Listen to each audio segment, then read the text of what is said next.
digo, estaba viendo o sea, la pieza que presentaste y es una mega pieza. O sea, sí, esa es la más grande que he hecho en términos de escala. Sí. Es la más grande que he hecho. ¿Cuánto tiempo te aventaste haciendo eso? Pues esa fueron 3 semanas. Digo, tenía mucha gente trabajando ahí conmigo, pero fueron 3 semanas. Y algo que me causa, o sea, y te lo juro que me fascina, es cómo haces ese equilibrio entre pues, los materiales, o sea, y por las dimensiones y todo. O sea, es muy diferente cuando trabajas como arquitecto a cuando trabajas como artista. En algunas piezas hago bocetos y en otras lo hago así como espontáneamente. Digo, tengo una idea general en la cabeza de lo que quiero hacer, pero como son estructuras complejas, complejas en el sentido que geométricamente son muy complicadas. Entonces, realmente lo hago mucho de esta forma espontánea. Y de hecho me baso también en esta parte justo de este tema de la autoconstrucción, que es muy espontánea, ¿no? O sea, o sea, en muchos casos, cuando trabajas con reciclaje, por ejemplo, no sabes qué te vas a encontrar.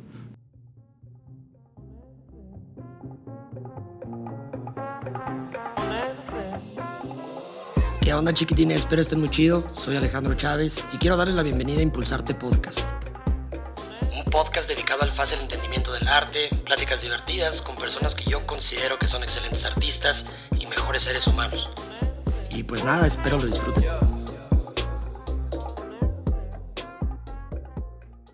Épale, ¿qué rollo? ¿Cómo están? Bienvenidos de nuevo a Impulsarte Podcast, su podcast de arte favorito. El día de hoy me encuentro con un artista muy especial, un gran amigo.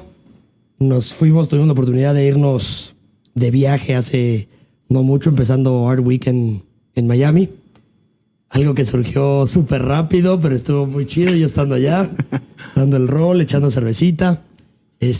Arquitecto, artista visual, contemporáneo. Artista contemporáneo, no te quiero poner etiquetas, hermano, pero todo lo que haces es buenísimo. Pues quiero que conozcan, por los que no lo conocen, y los que ya se van a deleitar con la plática de hoy, así como yo cada que platicamos. Antonio Connell, ¿cómo estás, hermanito? Hola, Alex, muy bien, muy bien. Hola a todos los que están escuchando. Pues nada, muchas gracias por la invitación.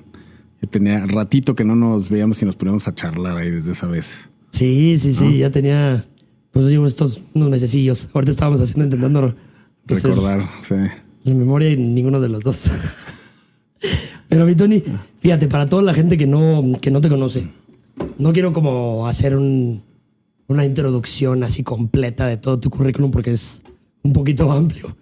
Pero platícanos más o menos de dónde empezó este gusto por el arte, arquitectura primero y después ya migrando una vez que terminaste la carrera a las artes visuales. ¿Cómo empezó todo? ¿Cómo empezó todo? Pues sí, fue un proceso ahí como medio extraño. No sé si extraño o no, pero empezó pues durante la carrera de arquitectura. Yo empecé estudiando arquitectura. De hecho, incluso antes a eso yo entré a ingeniería civil y después terminé ya estudiando arquitectura. Y pues fue en el proceso de estudiar arquitectura que empecé como a involucrarme un poquito o meterme un poco en el tema de las artes. Y en arquitectura no es que veas arte o historia del arte como tal, ves más bien historia de la arquitectura, pero ya entrando como en ese tema, pues sí fue algo que empecé como a introducirme junto con un amigo que también le gustaba mucho el rollo artístico. Y entonces nos íbamos a ver, me acuerdo, los performances y el festival de performance ahí en el Exterés Arte Actual y de hecho llegamos a hacer performance en la escuela ahí, en la Facultad de Arquitectura, en la Semana de Arquitectura, hacíamos cosas así. Estábamos medio locos ahí, queríamos hacer como siempre cosas ahí más locochonas. Pero pues realmente lo fuerte yo creo que fue que durante la carrera de arquitectura me fui a estudiar un taller de verano de un máster a Barcelona con un arquitecto que se llama Enric Miralles, que es un arquitecto muy reconocido. De hecho ya murió, pero murió muy joven, a los 45 años. Pero pues un arquitecto como pues contemporáneo, muy, muy loco, muy interesante. Y estando allá, estuve 2 meses, fue que realmente me entró como esta curiosidad como más fuerte del tema de la arquitectura como arte. O sea, no tanto como el tema de solo construir, sino mucho más artístico el asunto. Y pues recuerdo incluso, fue en la UPC, la Universidad Politécnica de Cataluña, donde hice esto. Y me acuerdo que pues llegué a presenciar incluso una tesis de examen profesional, que era como una especie de cuento, de poema. Y el que se estaba como titulando presentó una maqueta así como una pirámide y un rollo que se desarmaba, bueno, como que se desdoblaba. Y pues nada que ver con pues, una tesis de arquitectura como pues yo conocía o había visto en México, ¿no? Entonces, como tradicional. Sí, entonces la visión allá era muy diferente, o sea, muy, muy artístico. Se retoman mucho corrientes artísticas, incluso de literatura o poesía o no sé, puede ser cualquier cosa.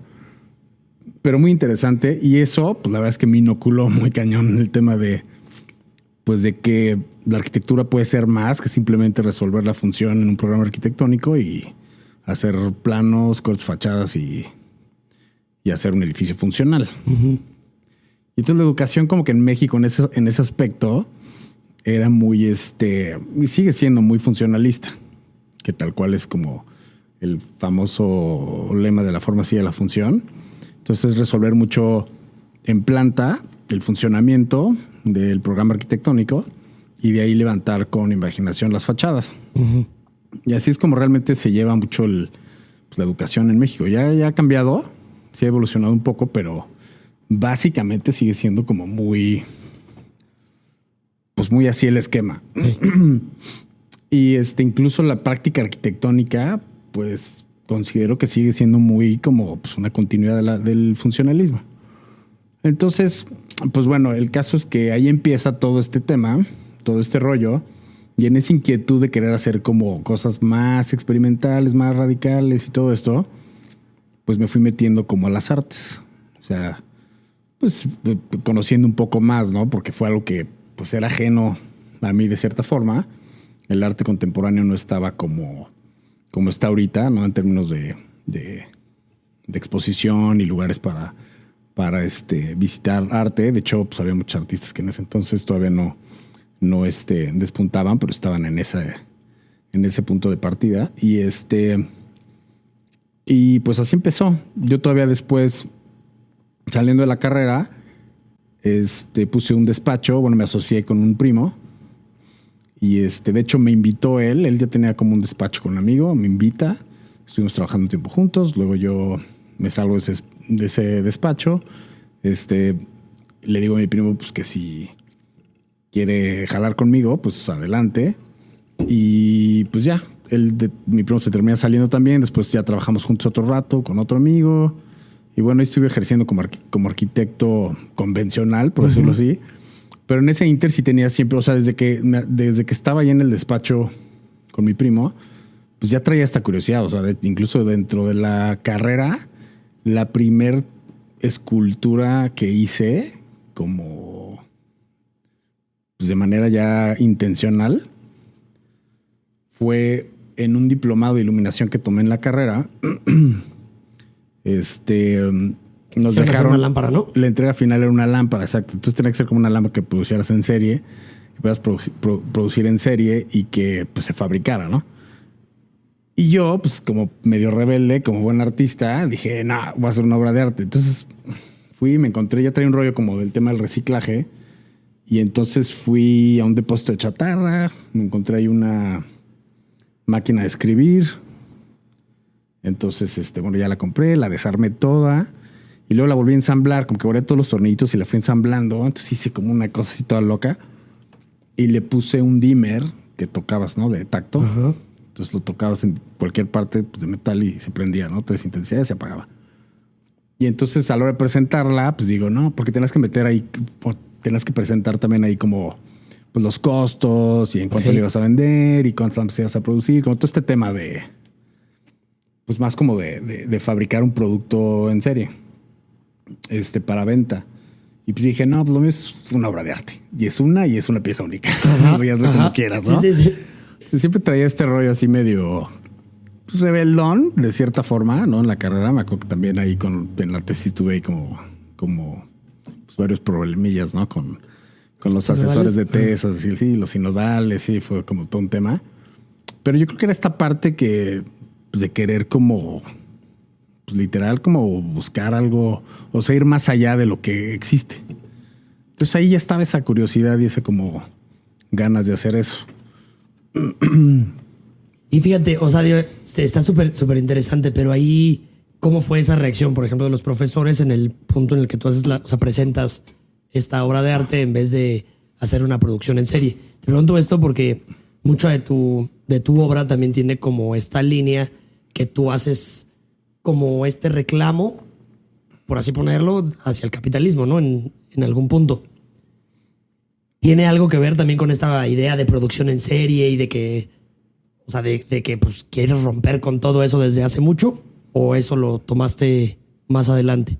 Porque digo, tomas también, o sea, digo, la idea es retomar la estética con los materiales de producción en tu obra actual. Bueno, desde que 2009, perdón. Por ahí vienes haciendo todo esto. Pues sí, desde antes un poco, pero sí es sí, yo creo que desde el principio. Desde el principio fue la idea. Tenía esta idea. Sí había cierto idea. Ahorita que lo mencionas, yo creo que sí tenía cierta parte de como reclamo hacia el capitalismo, como dices. Pues por el tema de equidad social. Sí. De hecho, la tesis de la carrera tenía mucho que ver con ese tema de los contrastes sociales pues en la ciudad y en México en general. En la Ciudad de México y cómo se reflejaba eso en la arquitectura. Y se basaba mucho en esta idea de, pues como estas ideas de que para mí la arquitectura internacional, por ese estilo internacional de que estamos hablando, de funcionalismo realmente, que se le llamó arquitectura internacional, pues yo lo veía más en el asentamiento irregular, en las favelas, en todo este tipo de construcciones de gente que se autoconstruye de cierta forma. Sí. Entonces yo lo veía más como por ese lado y sentía que la arquitectura terminaba siendo, por obvias razones, algo elitista, porque necesitas dinero para construir. Es así de simple. Contratar a un arquitecto se vuelve algo, pues, caro, ¿no? Costoso, que no, pues, no es para cualquiera.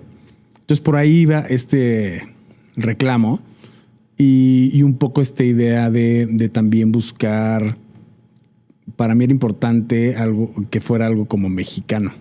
Ok. Entonces tenía como esta, no sé, cuando yo estudié, que fue a finales de los 90s, bueno, 94, 99, como cierta discusión acerca de qué era la arquitectura mexicana.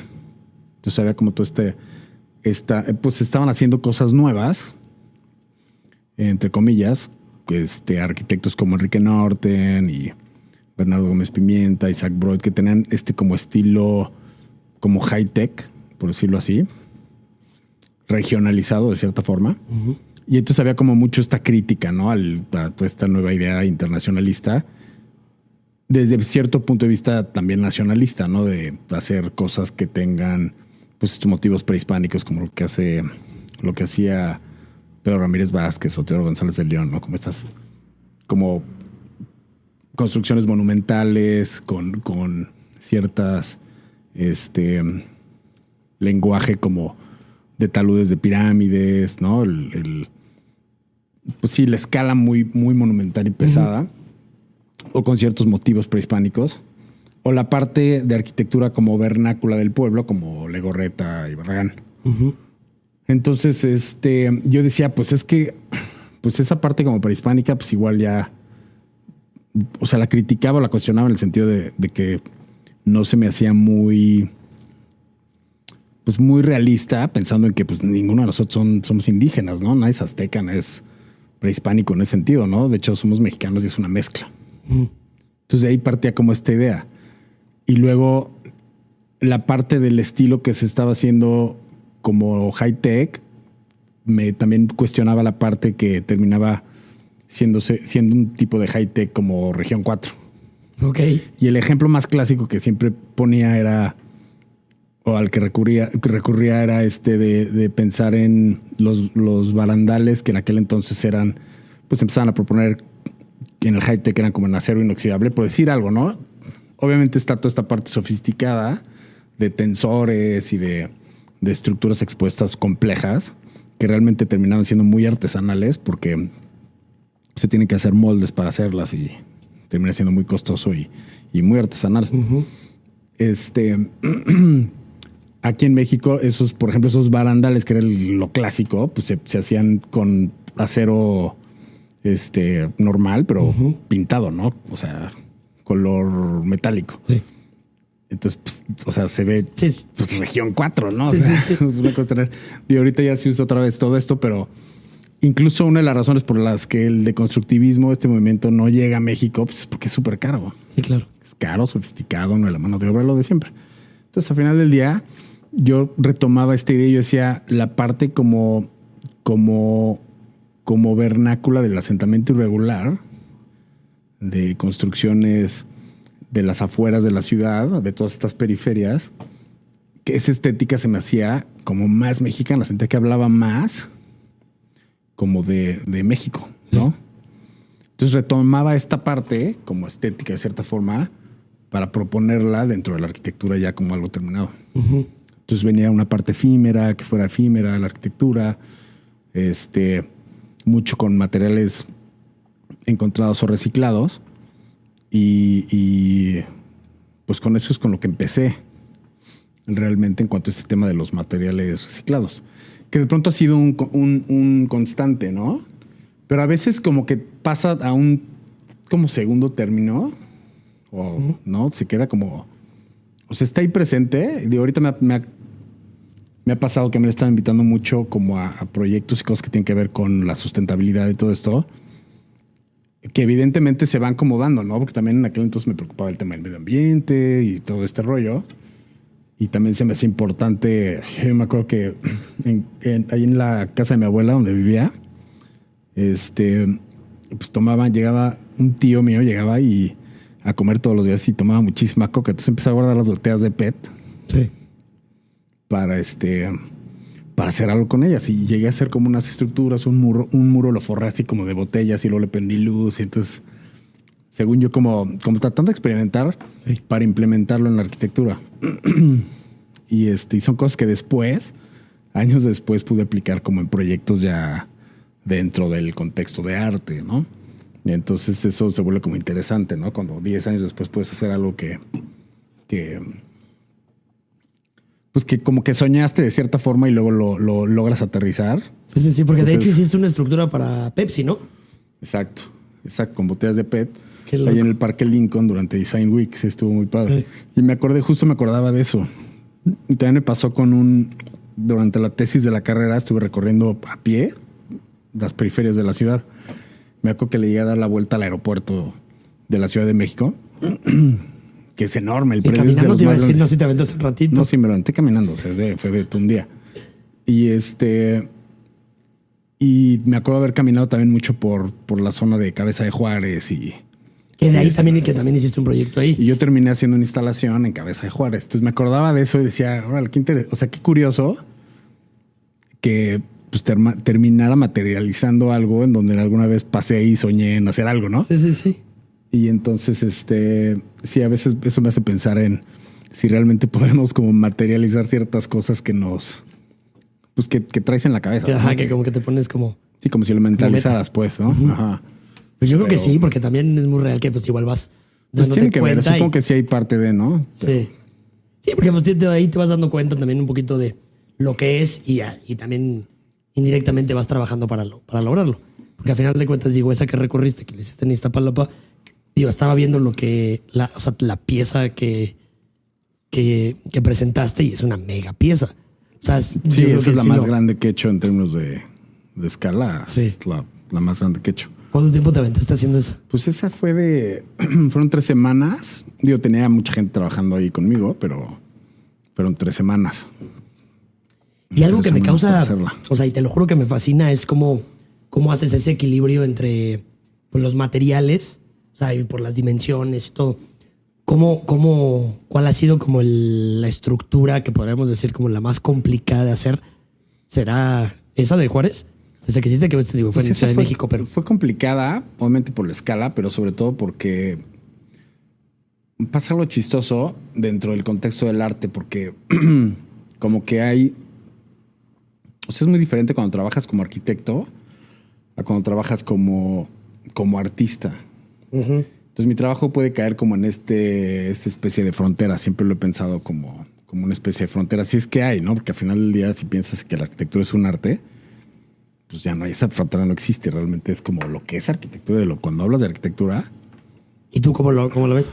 Yo sí lo veo como arquitectura, pero entiendo también el tema de los contextos, que eso es lo que luego platicábamos allí en Miami, que es muy interesante y tiene mucho que ver. El contexto es lo que hace que algo sea arte o no sea arte, pero igual ese contexto o ese marco teórico hace que una construcción sea arquitectura o no sea arquitectura. Sí. Entonces ahí es donde está toda esta parte que en algún momento también estuve cuestionando si pues qué obra era arquitectura y cuál no. Y entonces... Pues esa era muy grande, la de Cabeza de Juárez era muy grande y entonces con la gente que me invitó a intervenir, digamos los que estaban gestionando, porque fue a través de la Secretaría de Cultura,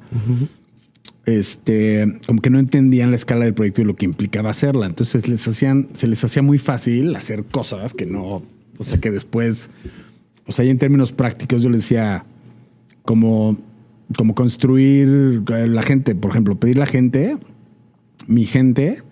Era pues importante en términos de, vamos, cuando te dicen, ¿qué necesitas? O sea, manda tus requerimientos. Entonces dije, bueno, va a ser 3, o sea, la que nos va a apoyar va a ser la delegación. Entonces la delegación mandó Simbra, que tenían de una mega obra que estaban haciendo de una unidad deportiva.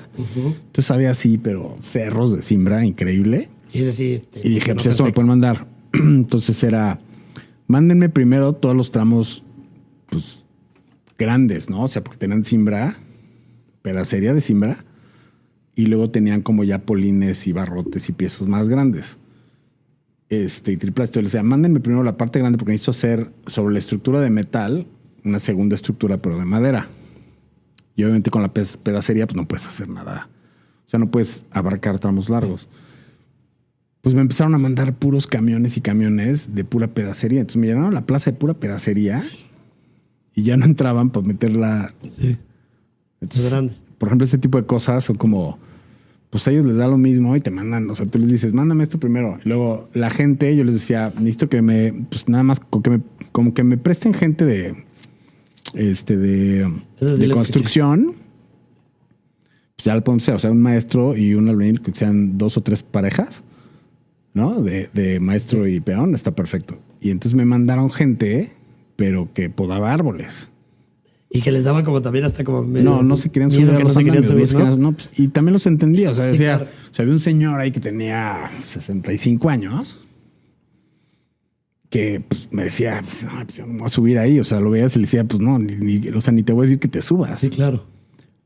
Pero, y obviamente, pues no tienen seguro, ¿no? O sea, si les pasa algo, o sea, todas estas cosas como que se vuelven, pues, ambiguas en el tema del arte. Y entonces íbamos súper lentos. Yo me acuerdo que estuve ahí trabajando en esa obra prácticamente, o sea, solo en el sentido de lo que estaba montando. O sea, el que terminó subiéndose al andamio fui yo, solo, armando y construyendo una parte hasta que llegaron los cuates y les dije, no manches, voy súper lento. Yo, si no me mandan a mi gente, o sea, si no me dan el dinero para yo pagar a mi equipo de trabajo, o sea, no vamos a acabar, se los digo desde ahorita. Entonces fueron y ya cuando vieron la escala dijeron, no manches, que esto está enorme. Le digo, pues ¿qué también creías que era? O sea, y entonces son cosas, o sea, en ese sentido se vuelve muy complicado. Entonces casi siempre luego el tema del presupuesto es complicado porque también trato de ajustarme mucho a eso. Pues por un lado pensando en que pues cuando empiezas, o por lo general hay muchos espacios donde no tienen el presupuesto, sobre todo en México. En México el tema de la cultural siempre está muy castigado. Y cada vez se castiga más, ¿no? Es como que lo menos que... La última prioridad que puede haber, ¿no? En términos de presupuestos gubernamentales, pues es cultura. Sí. Cuando no debería de ser, pero bueno. El punto es que entonces nunca hay dinero. Pero también yo haciendo este tipo de cosas a partir de, o sea, si mi discurso y mi concepto tiene que ver con el tema de este ingenio mexicano de autoconstrucción y de hacer algo a partir de lo que te encuentres o lo que tengas a la mano, pues tampoco me gusta ponerme tanto mis moños. Entonces, en ese sentido siempre he visto de, bueno, ok, a partir de lo que tenemos, a ver qué puedo hacer. Pero luego eso termina siendo algo justo como pues contraproducente, puede ser hasta peligroso en términos de seguridad, ¿no? O sea, de hecho me llegué a caer porque los dos de los que estaban ahí esa vez estaban chacoteando y jugando, y en vez de pasarme la madera, yo por estarme fijando qué es lo que estaban haciendo, pisé un polín que no estaba fijo y me caí para abajo. De pura suerte, en el momento de caerme, me caí con los brazos así como medio abiertos y justo caí entre una... O sea, entre la estructura de metal. Así como de caricatura. O sea, con los brazos abiertos quedé colgado.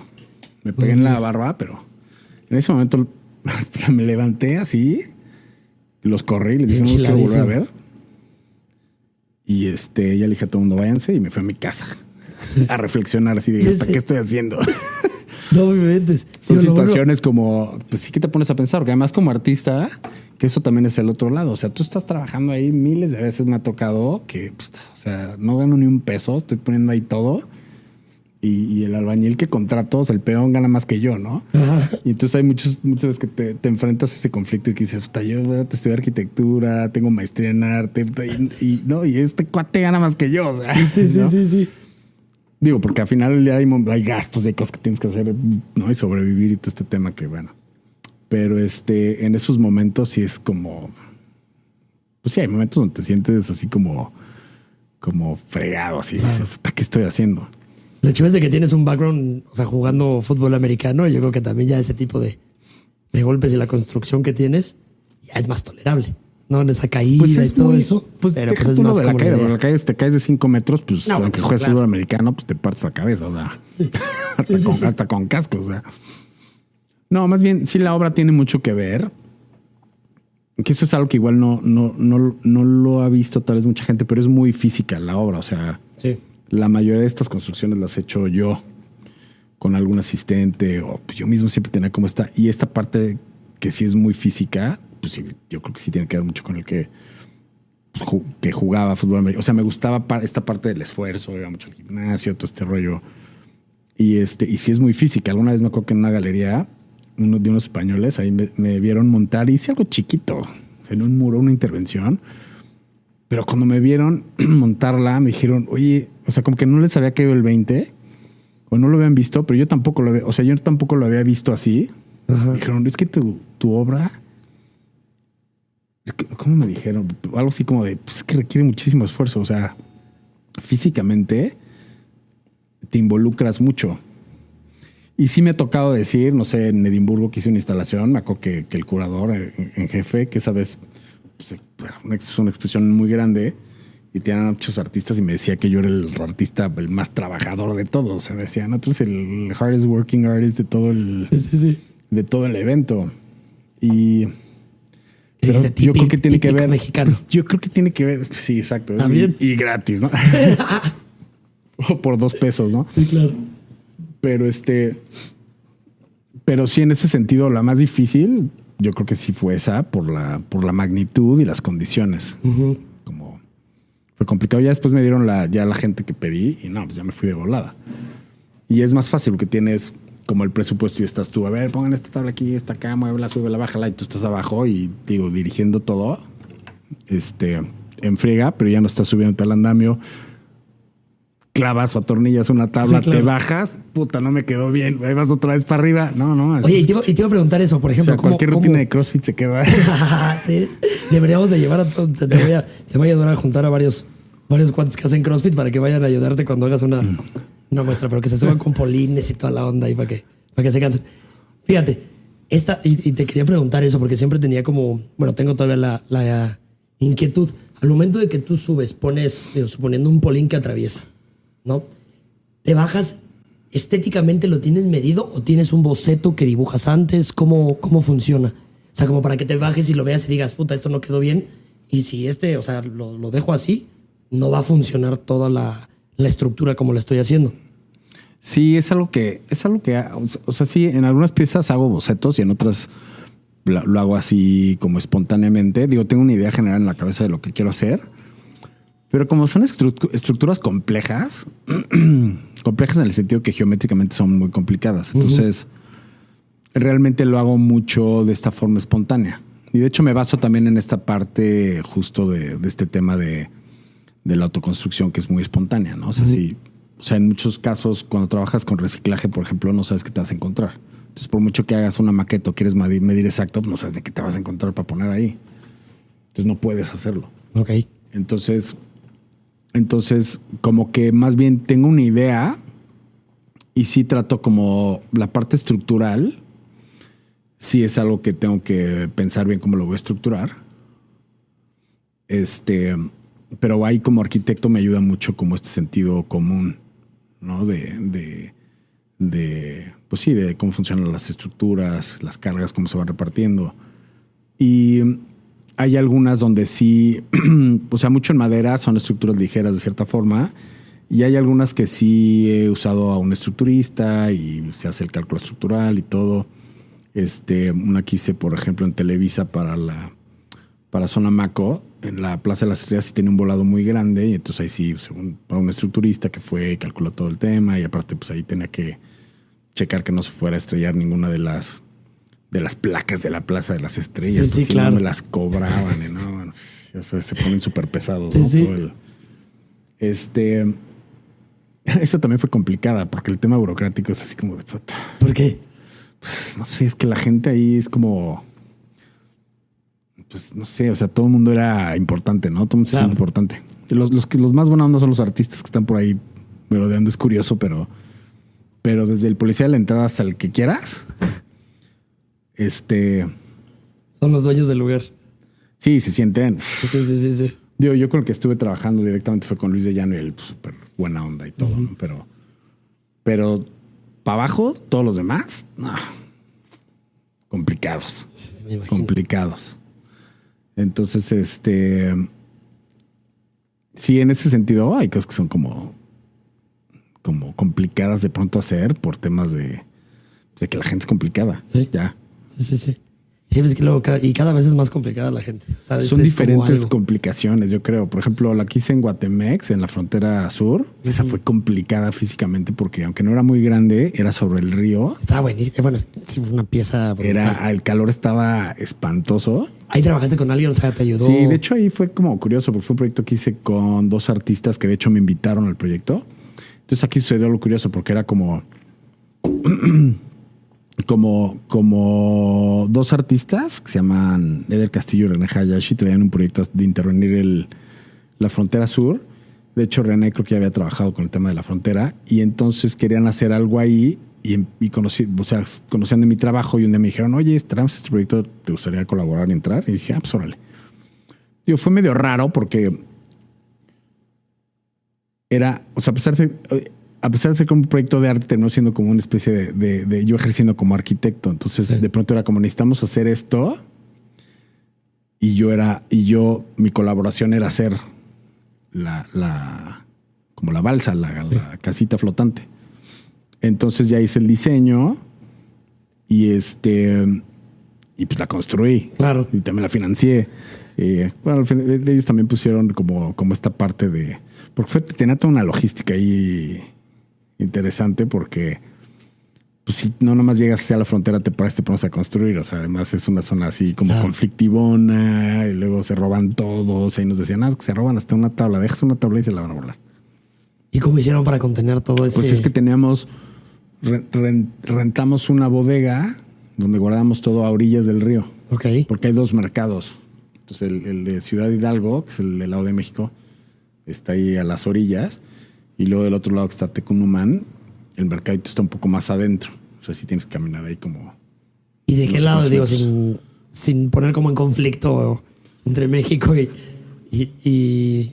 Bueno, no, o sea, en la frontera en general. ¿Ustedes guardaban del lado de México? No, del lado de México, sí. Okay. Sí. Entonces de hecho ahí instalamos contratamos una línea de Telmex para mandar la señal de internet porque la casita tenía internet. O sea, el chiste era conectar una laptop para que los migrantes se pudieran conectar por internet con un cuate que iba a estar en una exposición en otra ciudad, en un proyecto que se llama Frontera, en la ciudad de Frontera, ahí en Chiapas, con un migrante que ya había hecho el recorrido y que les daba tips por chat.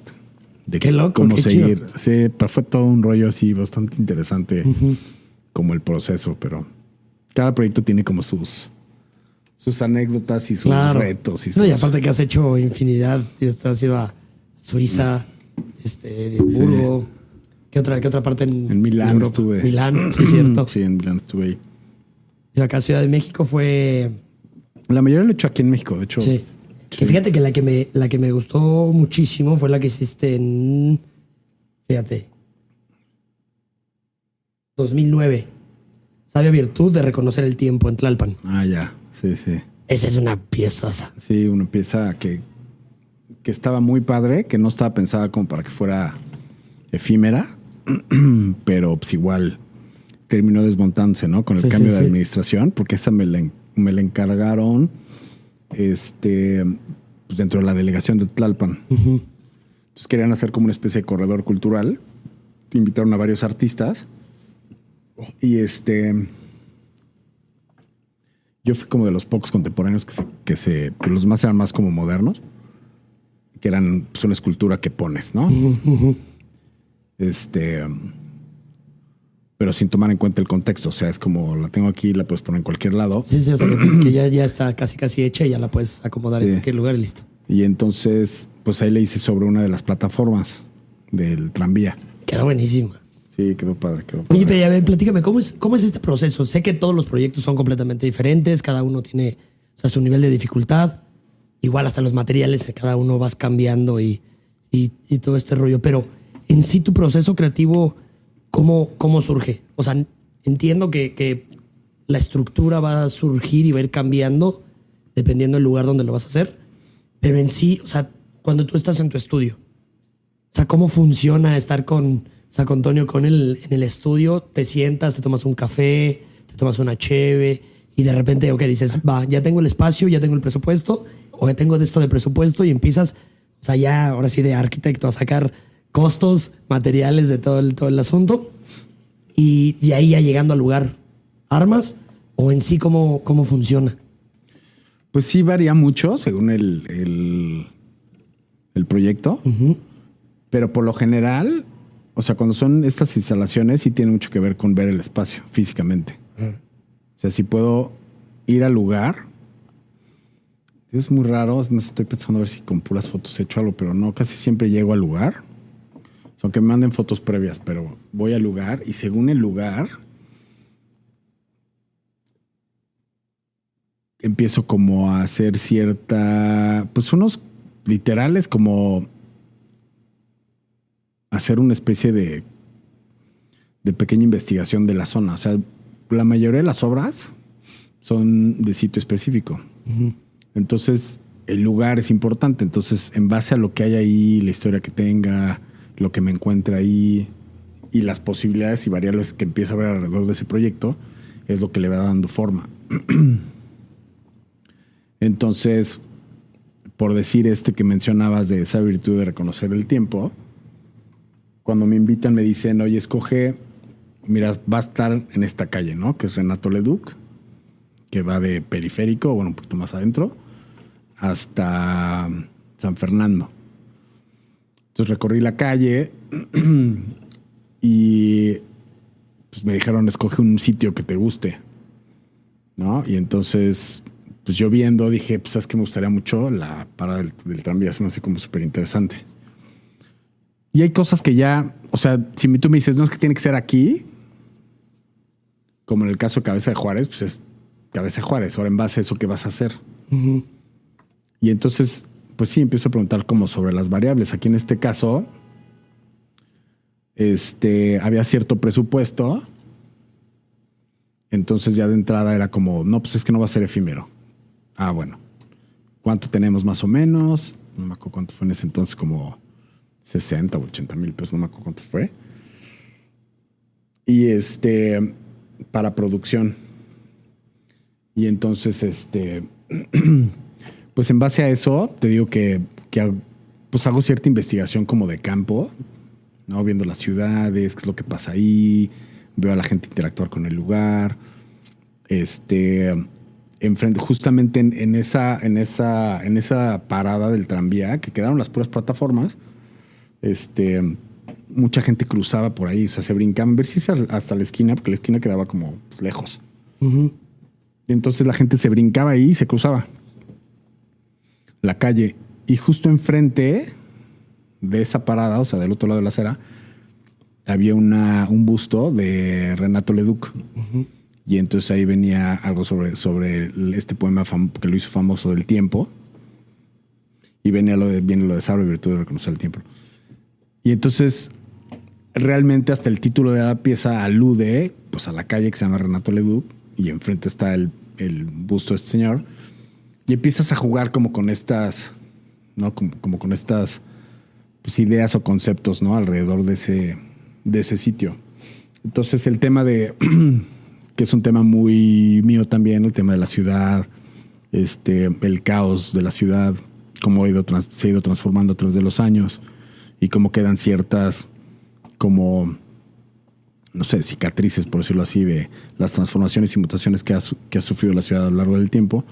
Entonces, estas plataformas del tranvía, pues me hablan de algo que era un medio de transporte, para mí, hermoso. O sea, cada vez que voy a Europa y me subo un tranvía, me encanta. Uh-huh.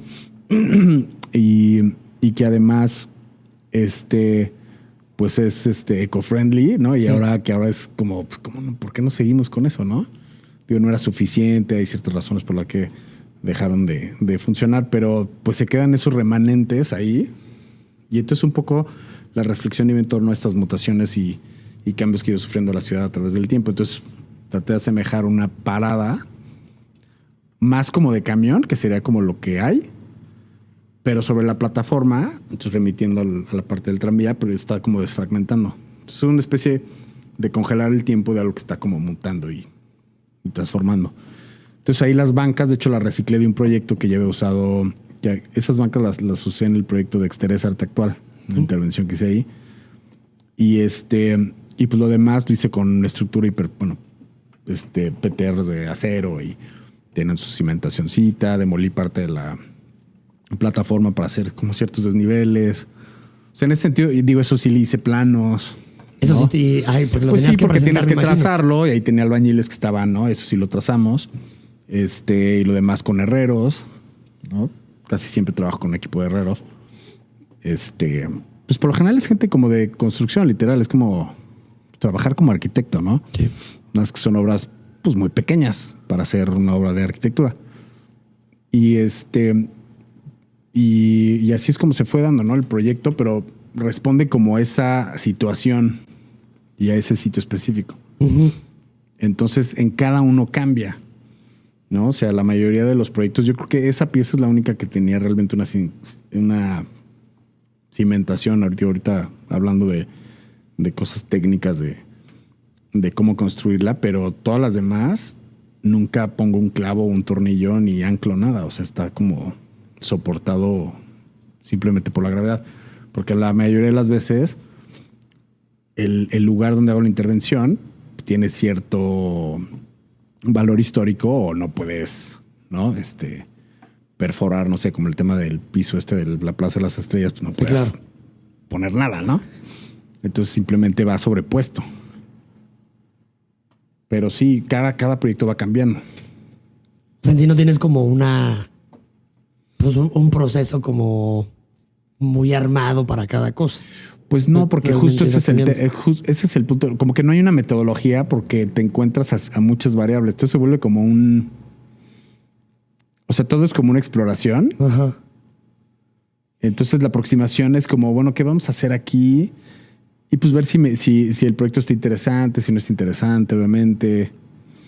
Pero... Y por ejemplo, en caso de la obra que haces en Bastidor, porque también, digo, mucha gente no conoce esta parte de tu obra, pero estas igual, o sea, estas piezas que haces como del mar y todo eso, en esa sí hay también proceso, o sea, si hay algún proceso metodológico o igual es, pues o sea, enfrentarte también es un poco como caótico mi proceso. Realmente es, de hecho, a veces veo mi obra y digo, es que esa es mi vida y así es mi cabeza. O sea, está todo revuelto, hecho bolas. Me acuerdo haber ido al ¿cómo se llama? Al estudio de Gustavo Villegas. Uh-huh. Saludos. Saludos a mi Gus, querido. Y que de hecho fue de los primeros artistas que acá, cuando me mudé para acá, ya conocía su trabajo, pero de hecho había hablado ya con él por teléfono. Pero con él fue de los primeros que conocí acá, él y Fabián Ugalde. Y fui y así me sorprendió ver cómo todo lo tiene impecable. Sí. Así dije, no, pues es que, o sea, le digo, eres como arquitecto, o sea, llegas a tu estudio y tu estudio es como arquitecto. Y el mío es un desmadre, es un caos, o sea, pero siempre tengo como material ahí, luego sacas cosas de una instalación y las guardas y las quieres guardar, entonces se vuelve un desastre en 2 segundos, ¿no? Se te llena de material y de basura y de... Pues más que basura, es como pues toda esta pedacería de madera o cosas recicladas que tienes, pero pues se ven, o sea, parece tiradero. Parece, ¿no? Basura. Parece tiradero de un ¿cómo se llama? Depósito de chatarra, o sea. Pero pues sí, los cuadros, o sea, más que nada son como inquietudes. Por ejemplo, pintar fue algo que tenía como la curiosidad, la cosquilla de hacer, pero no lo quería hacer porque no me sentía pintor. O sea, como que también siempre he respetado mucho como esa parte de las disciplinas. Uh-huh. Y al final del día digo, bueno, pues ya, o sea, yo veo a pintores que de pronto terminan haciendo instalaciones y digo, pues, ¿por qué no va a pintar, no? O sea, sí. Se vale. Sí, exacto. Y bueno, ya metiéndote más en la teoría y todo, aquí lo interesante es yo creo que el proceso de por qué haces algo. Okay. ¿No? O sea, la justificación, pues antes que nada, pues sí es tuya, pero también es como por qué lo vas a hacer. Entonces, para mí el tema de la pintura, pues yo decía, pues es que la pintura ya está muerta, no tiene mucho sentido pintar, ¿no? O sea, para mí sí la parte tridimensional me gana. O sea, sí hay esa parte como espacial, como innata, ¿no? Que me fluye, sí. Y es como... Y también lo monumental también o sea, en 2 segundos se me va la escala. Sí. Y entonces, como que la parte de pintar no era algo que decía, pues es que no sé, hasta que me decidí a hacerlo, ¿no? Pero fue algo de mucha reflexión, de justificarlo. Pues terminé pensando mucho en el tema de la imagen, ¿no? Y cómo vivimos en un mundo que está lleno de imágenes, ¿no? Sobre todo ahora con las redes sociales, el Instagram y todo eso, pues todo el mundo publica, ¿no? Y la imagen te dura 2 segundos, sí. Y es súper efímera y pasa y sigue siendo algo como que la obra no la terminas apreciando en una imagen, en una foto, y menos en un celular. O sea, una obra de arte tú la ves en una fotografía y jamás le va a hacer justicia a la foto. Sí, claro. Aunque sea una pintura, ¿no? El formato es importante, aunque sea pequeña, ¿no? Pues mucha gente cuando llega a ver la Gioconda ahí en el Louvre siempre dicen, ay, es una cosita. Bien chiquita. Pues sí, pero es como, lo más tú te la imaginas como que pues, es una foto. Sí. ¿No? Entonces, cuando te enfrentas a la escala y la técnica, no sé si está la pintura completamente lisa o si tiene cierta textura, o sea, todo eso se vuelve, pues yo creo que relevante. Es muy relevante. Y total, pues sí, el tema de pintar me llevó realmente años tomar la decisión de decirlo, más bien de hacerlo. Sí. ¿No? Decir, no, pues sí, ya lo voy a hacer y empezar a hacerlo. Y además, como no tengo como esa fluidez, no, pues me tardó 1000 años. O sea, fue curioso porque el año pasado que estuve con Víctor Rodríguez, que es pintor, uh-huh. Coincidimos ahí en Monterrey, estamos trabajando con la misma galería. Y entonces en la exposición, una exposición colectiva, estábamos él y yo y estábamos platicando. Entonces vio mis pinturas, sí hice una instalación en el patio. Sí. Y le gustó mucho y estuvimos platicando. Y yo siempre he sido fan de Víctor Rodríguez. Saludos también, si ahí nos llega a escuchar. Y entonces cuando vio mis pinturas, me hizo un comentario que me llamó mucho la atención. Digo, obviamente desde el punto de vista como pintor, y me dijo, es que parece que construyes las pinturas, ¿no? O sea, como que todo está... Y sí, o sea, pues las líneas, como uso mucha recta. Al final del día son pinturas que no están como... O sea, no son tan libres. Sí. Que es lo siguiente que yo creo que voy a hacer. Si es que lo llego a hacer, no sé. Ya, sí, no tengo ni idea, pero está ahí en mente ya, ajá. ¿No? Como que está cocinando ahí desde hace unos añitos, pero sí, pues son obras basadas en los registros, o sea, son pinturas basadas en los registros de las instalaciones. Entonces un poquito juego con esta idea de... O sea, la justificación a la que llegué fue el tema de un poquito el pensando, reflexionando en torno al tema de la imagen. Mis obras son efímeras, terminan desapareciendo, solamente queda el registro. Pero tú, al hacer una pintura, haces una obra de arte de la obra de arte. Entonces, ¿dónde está la obra de arte? Y juegas un poquito con esa ilusión de no saber dónde está la obra de arte. Si la obra de arte es la instalación real o esa pintura que ya es una pintura. Interesante. Entonces ya juegas con una idea, un concepto que va más allá de la representación gráfica. Entonces, pues sí, pero me tardo muchísimo en hacerlo, ¿no? O sea, ¿Cómo cuánto tiempo te tardas? De hecho, la sufro, ¿no? Y además no me pongo a pintarlas diario. No me pongo a pintarlas diario, o sea, porque también es esa otra parte. O sea, trabajo en una cosa, luego trabajo en otra, luego me sale un proyecto, entonces me empiezo a dedicarme al proyecto. O sea, que te podrías decir que es como si fuera luego como tengo el hobby. hijos y mi esposa trabaja, entonces se va de viaje, entonces me quedo con los hijos, entonces de pronto soy papá de tiempo completo, entonces mando todo a volar. Sí. Es como si fuera se vuelve la pintura caótico. fuera como y el además, hobby. yo le digo a mi esposa siempre, no, es que yo soy así. O sea, yo entiendo perfecto el tema de que el hombre es monocanal. O sea, literal, no puedo mascar chicle y hacer otra cosa. Y entonces le digo, pues es muy literal. Yo hasta para trabajar, me cuesta trabajo poner música. O sea, no puedo trabajar y concentrarme y estar escuchando música. A menos que sea algo muy como, o sea, monótono de... Muy relax. Pues no relax, sino que estoy rellenando algo. Ok. O sea, Y estoy clavando tornillos así, que, o sea... Sí. ¿Me Y justo te iba a preguntar cuál era. Pero si estoy pensando en el sentido de creando, silencio, o sea, no puedo, no me concentro, me distraigo súper fácil. Ok. Sí, te iba a preguntar, o sea, qué relación había contigo y la música al momento de estar trabajando. Y la música, soy como muy, o sea, no me... Sí, porque hay gente que... Sé que hay como mucha la inspiración. música tiene que ser... pues, música... No me dice nada la música. O sea, te digo, es como... Es más un distractor que... Un disfrute. que un inspirador. Sí. Pero sí disfrutas la música cuando no estás trabajando. Claro. Sí, obvio, sí. Buenísimo. Pero estoy escuchando música, ¿no? Sí. Pero a menos que sea esto de como monótono de... Es decir, tienes que decir, a ver, voy a escuchar música y te pones a escuchar música.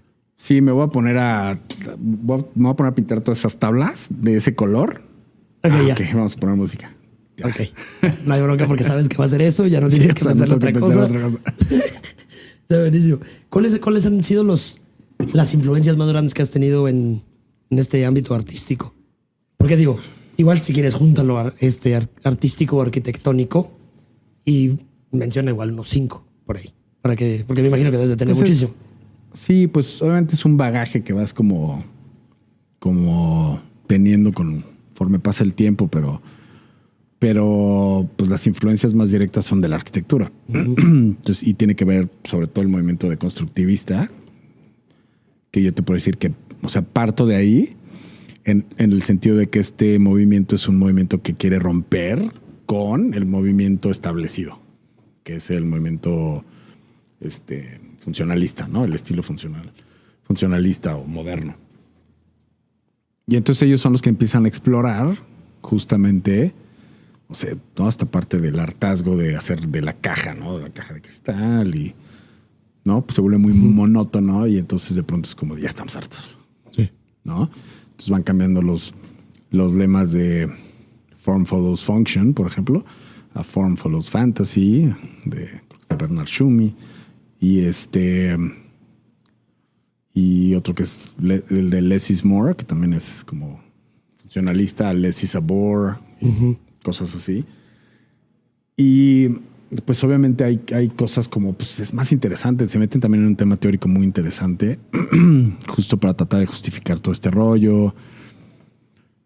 Se meten con temas de filosofía, de hecho de ahí sale el término de deconstructivismo, de la filosofía de Jacques Derrida. Entonces, pues hay como todo un rollo ahí como moviéndose, ¿no?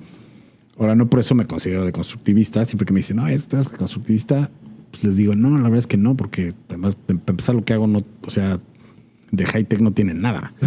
Y el de constructivismo es de súper alta tecnología. sí tiene este principio tal vez de romper los planos ortogonales y todo eso, pero pues no es como el meollo del asunto, ¿no? Entonces, de hecho, curiosamente puede ser hasta más regionalista de cierta forma, ¿no? Pero bueno, el punto es que, pues sí, todo lo que fue el deconstructivismo es un movimiento, ¿no? O sea, Hadid, todos los arquitectos que están como catalogados ahí dentro del movimiento, pues son, porque más no es nada más un arquitecto, sino más bien son como ciertas obras, ¿no? Hay un proyecto que me fascina, de Coop Himmelblau, que es de los primeros proyectos que construyen en el centro de Austria y que es un despacho de abogados y en un edificio histórico, clásico, le construyen una cosa loquísima arriba. Y ese es como, pues hasta inconsciente, yo creo, ¿no? Lo traes ahí, ¿no? Ciertas como formas y cosas. Y luego topándome un poco más con, Enrique Miralles, que fue maestro mío, también trae un rollo súper interesante. Que tiene pues proyectos muy padres ahí en Barcelona, ¿no? El mercado de Santa Catarina ahí en Barcelona está espectacular. Pues hay muchos, ¿no? O sea, hay proyectos, hay Lewis Woods, por ejemplo, que fue un arquitecto como medio artista que no construyó nada, pero dibujaba impresionante y tiene como planteamientos súper interesantes también, ¿no? Mucho con desperdicio y con... Entonces, luego está, pues no sé, estudiando la maestría y todo esto, metiendo más en el tema del arte, incluso en Barcelona, pues ya conocí a Gordon Matta Clark. Entonces dije, wow, o sea, Matta Clark se me hacía lo máximo. Luego Kurt Schwitters, que también hace estos Merzbau, que son estas construcciones también con materiales de desperdicio, ¿no? Dentro de todo este movimiento pues medio dadaísta, ¿no? Y que él decía que hacía cosas con basura porque el mundo era una mierda. Entonces, si el mundo era una mierda, pues le iba a dar mierda.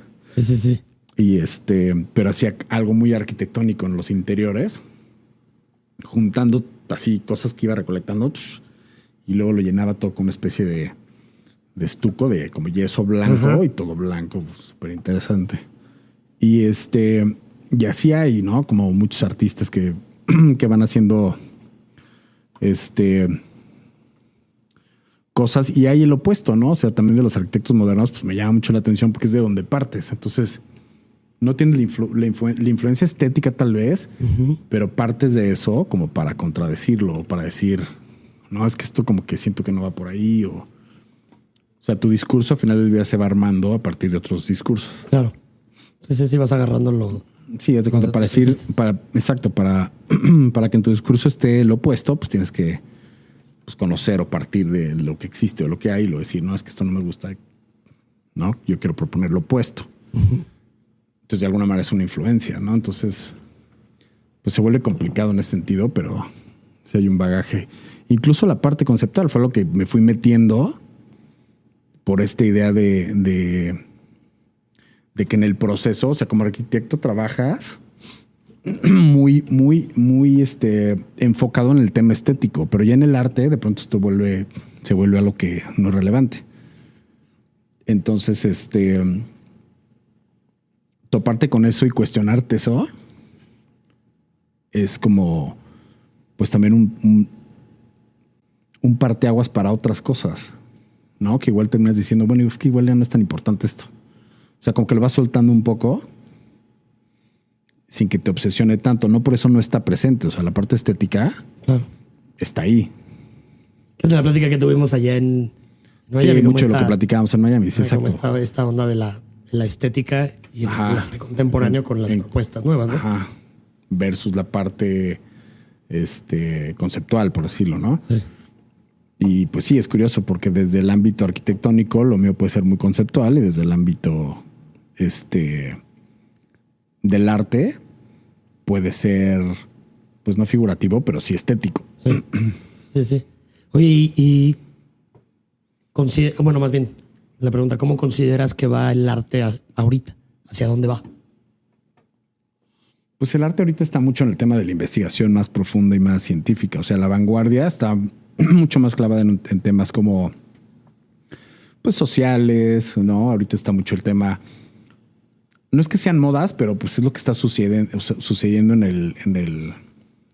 el momento histórico en el que vivimos. Y eso es lo que lo termina siendo pues contemporáneo de cierta forma, ¿no?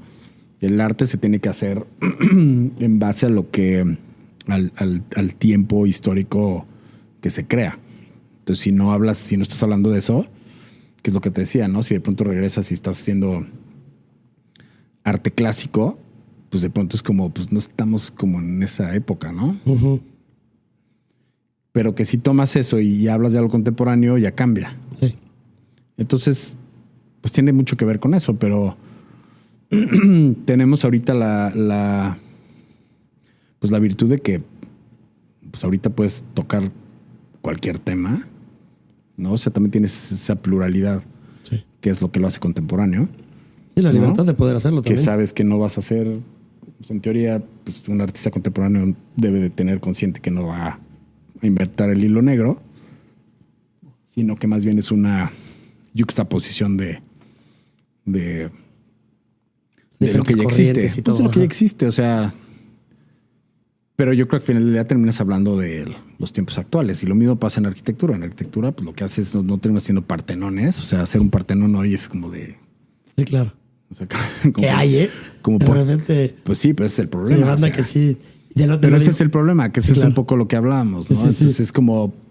O sea, no tiene sentido de ser. Sí, claro. Es como esta idea y como todo es cíclico, al final de cuentas también se buscas que este arquitecto que lo está construyendo, pues igual y digo, no sé cómo puedo hacer, pero te platico como rápido. Enfrente de casa de mis papás están haciendo una casa que, digo, pilares enormes, cosas que dices, o sea, rompe con toda la arquitectura de toda la colonia. Y no porque sean iguales, pero real, o sea, tiene una arquitectura muy diferente que hasta cierto punto lo podríamos poner como hasta papuchón.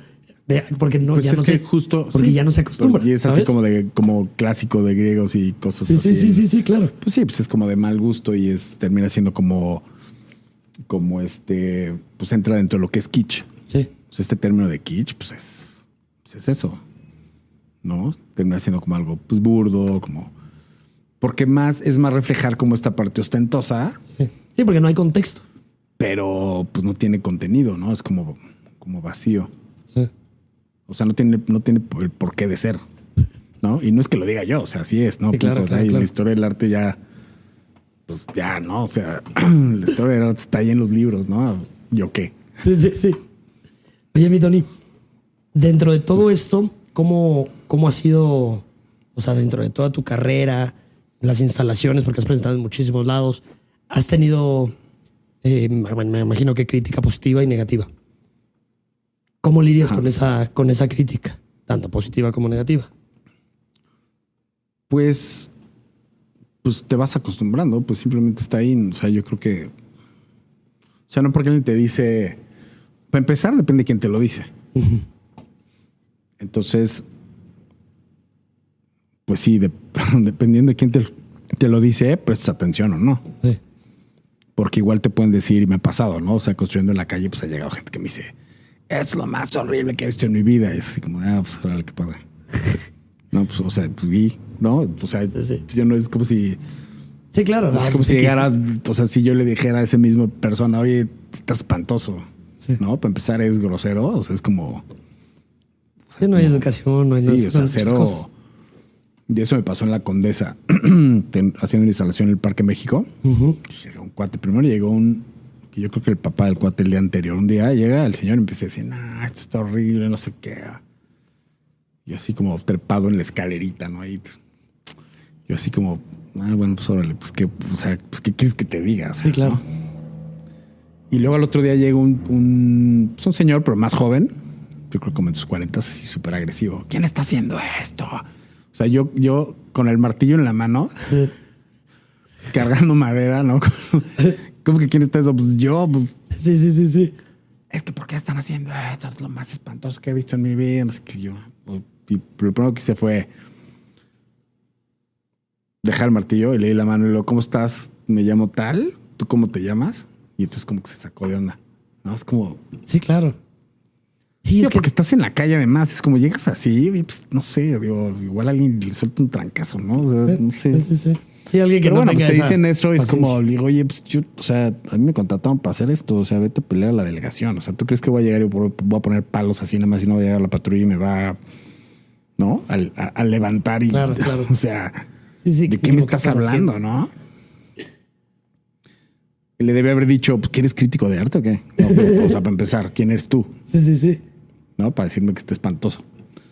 Pues está bien, ¿no? O sea, la gente cree que puede decirte lo que quiera, escupir. Pero te digo, es como si tú llegaras y le dijeras en la cara, estás espantoso. Sí, claro. O está horrible como te vistes. Pues, ¿qué? ¿A ti qué? Sí, claro. ¿No? Pero bueno, entonces, y tienes crítica, pues, de gente que no sé, la crítica más interesante que recibió es una de Cuauhtémoc Medina, que escribió en su columna en el Reforma, ¿no? Ahí en el Universal, creo. Y pues él habla mucho, por ejemplo, de que él sentía de hecho, la crítica fue en base a una instalación que hice en el MUAC, ahí en la UNAM, en el Museo de Arte Contemporáneo de la UNAM. Y y él como que inicia diciendo que muchas de las instalaciones que ubicaba bien mi trabajo, no sé qué, y que a pesar de la pericia para construir estas instalaciones o estas obras, hacía como referencia a la arquitectura, que no era algo como muy nuevo. Y luego decía que la arquitectura, que él sentía que le faltaba un filo conceptual. Y después termina diciendo que la pieza que había hecho en el MUAC era súper interesante y que estaba súper bien temperado el proyecto. ¿No? Entonces él decía ahí como, no, es que O'Connell necesitó entrar como un espacio más cerrado y con limitantes para que hiciera algo como más conceptual. Y decía, no, pues está interesante, ¿no? Pues digo, lo curioso es que al final del día pues, nunca, o sea, jamás me preguntó nada de la obra, ¿no? O sea, es como... Sí, es nada Pero más también por se su maneja interpretación. esto... Sí, exacto, es como... Digo, lo más interesante de todo esto es que al final del día se supone que el arte contemporáneo es algo que ya no puedes tú calificar desde el punto de vista, por decir calificar, pero juzgar, es mejor término, a partir de lo visual, justamente por esta parte conceptual. Entonces, ¿cómo es que a partir de lo visual terminas haciendo como una crítica, ¿no? Sí. Nada más en base a lo que viste. Sí. Y entonces, y curiosamente tenía yo en ese proyecto una casita, o sea, era una pieza que hice a partir de material reciclado de la UNAM. Entonces me abrieron las bodegas de la UNAM, seleccioné material o cosas que me interesaron. De ahí saqué 4 pianos, 2 decorados verticales y un chorro de cosas, ¿no? Era una pieza que estaba colgada y que se volvía como un instrumento, pero tenía un detalle que mucha gente lo pasa desapercibida, que era, o sea, adelante de la pieza, o sea, estaba como en un pasillo. Y remataba en este pasillo en una especie de prisma de cristal que dejó el arquitecto como un mirador, que Teodoro González deja como un mirador hacia el Ajusco. Entonces tú rematas y tienes como este caos al final del pasillo. Pero adelante de todo eso había una casita flotando arriba de una Biblia. Y la crítica que él hace va mucho en relación del tema de la Biblia. Y está súper interesante, ¿eh? O sea, luego un día te la leo si quieres ahí. Sí. O te la paso, pero pues bueno, el punto es que termina diciendo que, ¿no? De hecho, el título se llama Desecho bien temperado, ¿no? Entonces termina echándome porras, muy bien, palomita. Pero se me hizo curioso, ¿no? Por este tema y he escuchado, ¿no? De otras personas que hablan de eso, pero es que es como curioso porque aquí es donde marco el tema de los contextos. Entonces, si tú haces una construcción, o sea, a veces en ese sentido, ¿no? Como la parte de la técnica o la factura en arquitectura, la técnica y la factura es relevante, es importante porque se tiene que sostener. Si no lo construyes, de hecho se cuestiona mucho si es arquitectura o no, si llega a ser válido que sea arquitectura. Sí. Si no está construido. O sea, si tú haces planos y haces un boceto y todo de un proyecto, no es arquitectura hasta que esté construido. Pero ahí puedes medio también desde el punto de vista del discurso, como estirarle. pero como que en el gremio general de arquitectura es como, para la gran mayoría no es válido si no está construido. Ajá. Y entonces, digo, podría ser debatible, ¿no? Porque es el tema de las ideas, bla, bla, bla, pero que regresa a lo mismo del arte. O sea, tiene ciertas similitudes, pero sí tiene sus diferencias. Y entonces son contextos y marcos teóricos e históricos. Entonces, pues sí, desde el término del arte, pues les hace ruido de pronto ver como una parte muy técnica, ¿no? Entonces, pero porque como que en eso está el arte, ¿no? Entonces a veces parece que mientras más mal hecho esté, es más intelectual, ¿no? Y si tiene algo de estético, termina siendo menos intelectual. O sea, es curioso, ¿no? Sí, es muy curioso. Y eso mismo era un poco de o sea, yo me enfrenté a esa crítica y es por eso que cuando platicaba contigo Sí. ahí en Miami y hablábamos de la pintura y todo esto, pues la pintura se basa mucho en la técnica, pues entra en ese conflicto, ¿no? Que además, pues yo no lo creé, o sea, yo llegué a ese medio y pues ahí está, ¿no? O sea, entonces, pues sí, ¿no? Está esa parte que pues está ahí, ¿no? Y es historia. Sí, claro. Oye, mi Tony, en cuanto a lo espiritual, ¿cómo andas? ¿Dónde encuentras paz? Digo, platicamos allá en Miami, me encanta mucho tu relación que tienes hacia la religión. Es padrísima, pero en sí te ayuda y más bien, ¿cómo te ayuda tanto en lo personal y tanto en la producción? O sea, tienes como porque estaba leyendo una, mira, de la revista universitaria, se llama Universum, que lo escribió Antonio Calera Grobet, que hasta hizo una comparación, bueno, no comparación, sino aquí es lo que dice, un escultor apolineo, porque Antonio Connell quiere ser el arquitecto más hermoso, el más alto, el más fuerte, el más rápido y el más hermoso otra vez. Adonis y Apolo en perfecto equilibrio de pesos y medidas. O sea, ya se me hace súper interesante esta... ¿Sí la habías leído? Sí, antes sí, lo conozco bien. Qué chido. Pero ahí sí, de hecho, este Calera es poeta, entonces... Sí, cuando lo leí dije, me encanta cómo escribe, pero sí se echa ahí como... sí, como un análisis ahí muy interesante del universo. No me acuerdo si habla ahí de la parte como... Un poquito porque recuerdo un poquito que es que haces como esta analogía entre sacerdotes y curadores. Sí. Que ahí no lo estaba, en esa etapa no lo estaba haciendo. Lo empecé a hacer como más adelante. Ok. Y pues sí, te platicaba, porque de hecho ese proyecto fue en el 2006. Y yo en el 2007 me vuelvo cristiano, protestante, de ser católico. Digo, católico no, digo, siempre fui creyente, pero no, de hecho fue a la escuela marista casi toda mi vida. Y me volví cristiano protestante, ¿no? Como en un proceso ahí de, bueno, pues todo un rollo ahí, ¿no? Con mi ahora esposa y sus papás y bueno.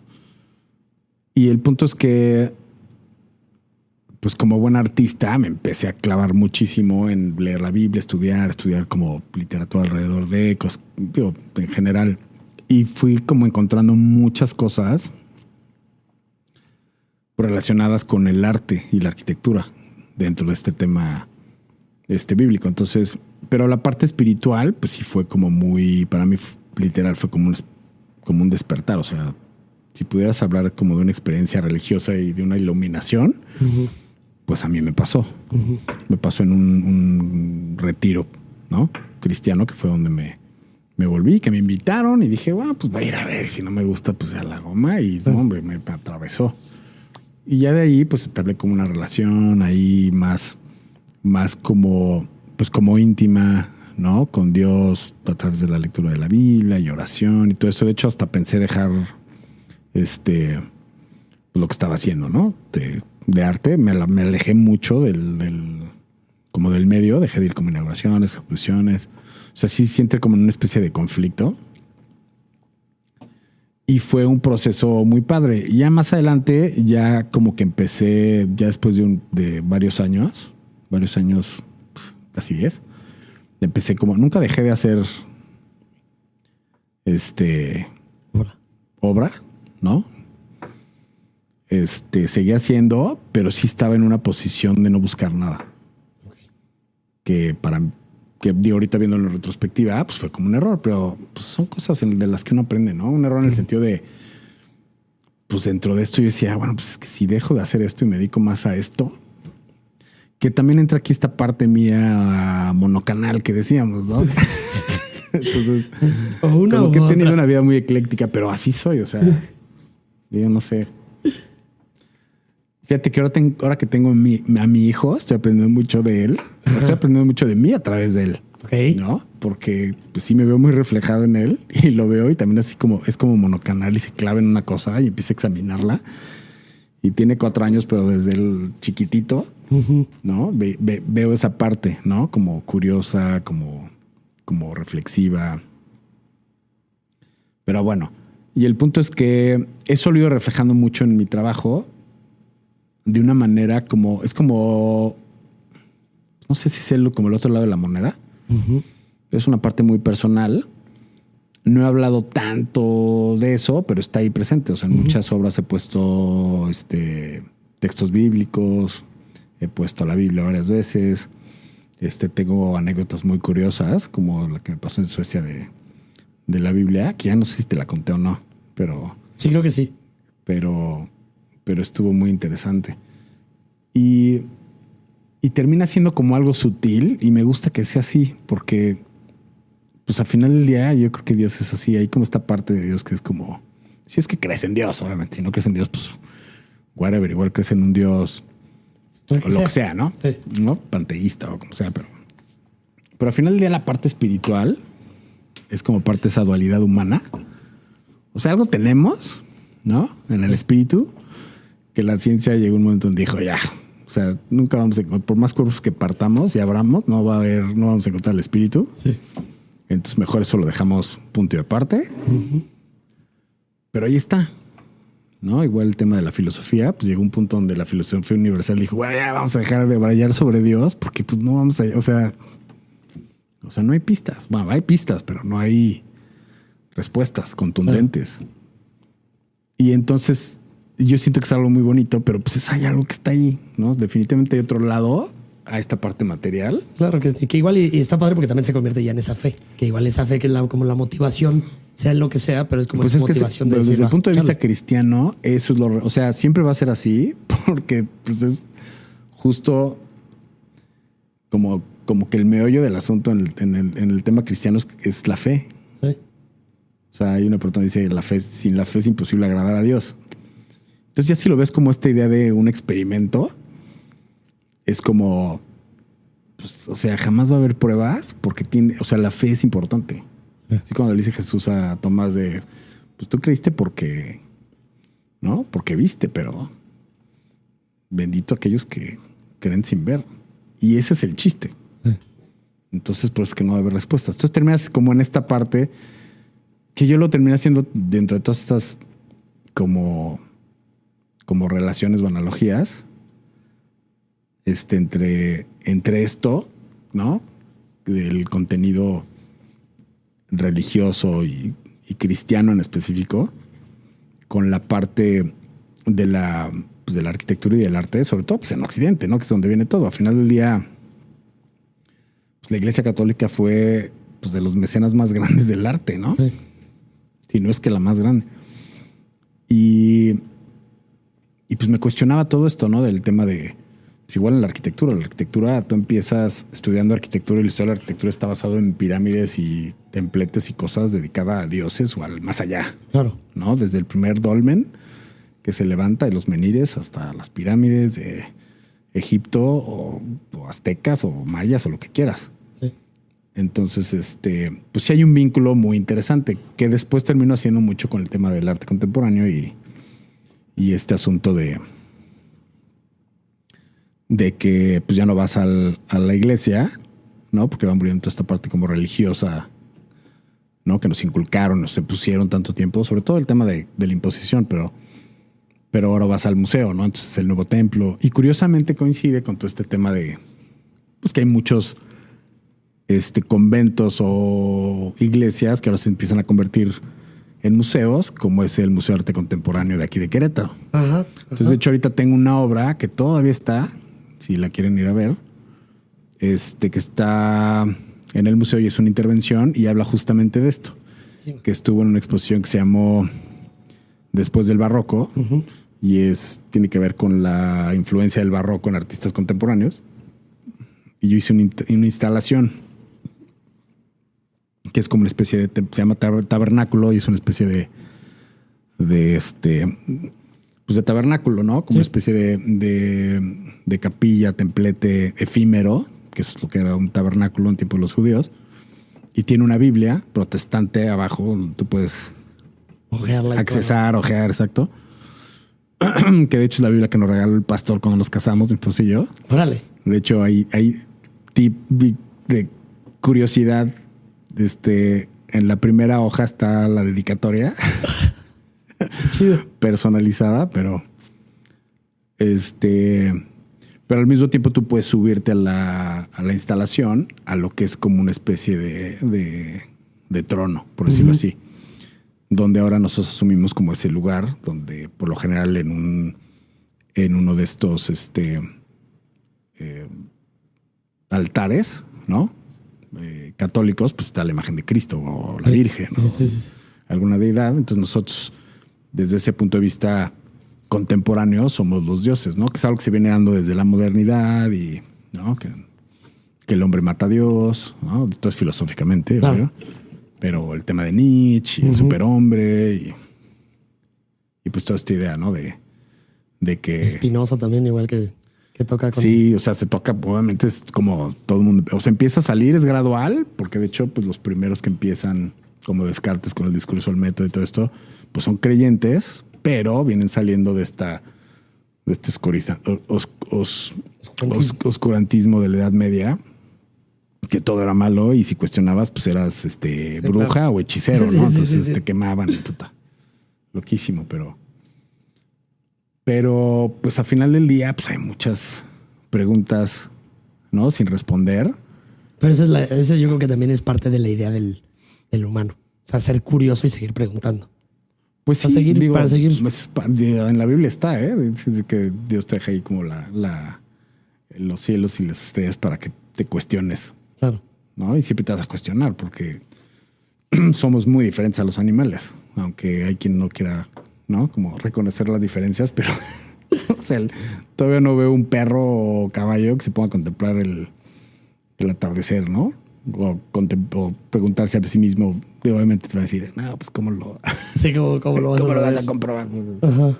Pero bueno, al final del día, pues ya, nosotros creamos herramientas y bueno, sí se ve la diferencia, ¿no? Sí, claro. Pero, por mucho, pero bueno, pues en términos, pues sí, como decías, de espiritualidad, pues ahí estoy y ahora sí que en la lucha entre la carne y el espíritu todos los días, ¿no? Sí, es que también. O sea, normal, o sea. Sí, claro. O sea, sí. Es parte de. Sí, hay tiempos que estoy como más en oración y más como en contacto con Dios, ¿no? Y estoy más tranquilo, sin duda, pero pues igual supongo que si meditas y hay veces que no, y pues estás ahí. Sí, ¿no? sí. Digo, mínimo por ejemplo, yo de este lado que te platicaba, igual que me late un chorro el tema de meditación y todo eso, cuando dejo de meditar por un ratillo, luego empieza otra vez por ponerlo así como el demonio a apoderarse de mí, y pues empieza la intranquilidad. Exacto. Obviamente la mente no se para. O sea, Dios, es parte, y también parte creo que es una parte de meditación, una forma de meditar es estar también en contacto con tus creencias, ¿no? Exacto. Sí, pues con esa parte interior y es reflexión. Sí, Qué sin chido. duda. Qué chido. Pues, mi Tony, muchísimas gracias por la plática. La neta la pasé muy chido. Igual. Vamos a dejar otra porque hay mucho que hablar, pero ya nos aventamos un ratito y si la gente se va a quedar así como de caracas. Como que qué flojera. Sí, una hora y media grabando, mira. Órale. Y se va rápido. Se va rapidísimo. Sí, nos hace falta otra chela. Pero lo dejamos para la que sigue. ¿Dónde pueden encontrar tu obra? ¿Dónde pueden contactar? ¿Redes sociales? Pues mis redes sociales son básicamente Facebook, que nunca uso. Y pues más bien en Instagram. Ajá. Antonio O'Connell. Estoy como Antonio O'Connell. Y tenía página web, pero también ya la dejé ir. Ahora se apañó el dominio un chino o algo. ¿Ah, sí? Sí, te buscas Antonio O'Connell y donde estaba es que la tuve por años, pero como que no funcionaba. Funcionaba más el Instagram y todo. Y dije, pues. Pero igual voy a volver a abrir otro dominio, yo creo, porque de pronto se empieza a volver o se puede volver relevante. Claro. No sé, siempre es como.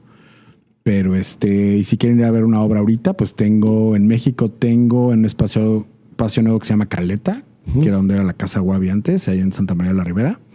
Ahí tengo una instalación de una obra que más que la obra, el material ha ido como mutando, por decirlo así, que es el mismo material con lo que hice la obra de Home número 1 aquí en el Museo de Arte Contemporáneo. Después, y cuando se acabó la exposición, o cuando se desmontó la obra, la puse en la Galería Libertad, hice otra obra. Y luego en Monterrey en una galería. Y todos han sido diferentes. Y ahorita estoy en la 4ª versión, lo que se llama Home número 3. Ahí en este espacio, en la azotea que está pues ahí en Santa María de la Ribera. Y la obra que tengo de tabernáculo ahí en el Museo de Arte Contemporáneo de Querétaro. Buenísimo. ¿Sale? Venga. Para que la vayan a ver. Para que vayan a dar ahí el rol y tomen fotos, etiquetan a Tony y ya para qué. Y busquen ahí al principio la dedicatoria a la Biblia. O sea, estar interesante. Fíjate que no. Y es que yo la neta ni siquiera lo ojé. Como que fue como. No, pues como es que no. vi. Pues es que hay mucha gente que incluso no se ha subido a la obra porque Sí. como que no se entera. Pues hay una escalera que está del lado como Me voy a tomar en una foto ahí. en el costado izquierdo, pero te puedes subir y te sientes en lo que es como el altar. Y si tú lo ves desde el segundo, desde el piso de arriba, Ajá. se ve muy padre. De hecho, te pueden tomar una foto y se ve padrísimo, pero, Sí. pero tienes que como que saber. Pues son cosas que también tienes que ir descubriendo. ¿no? Claro. Mañana hay una exposición ahí que va a presentar Lucy Magaña y voy a ir. Entonces ahí Va me que voy a tomar va. una fotito te la mando. Va. Va. Ya vas. Venga, pues a mí, ya saben, me pueden seguir como llama Alejandro CH, Impulso Galería, Impulsarte Podcast y pues nada, espero que les haya gustado, compártanlo y pues nada, chido, pásenla bien. Hasta luego. Bye. Un gusto. Bye.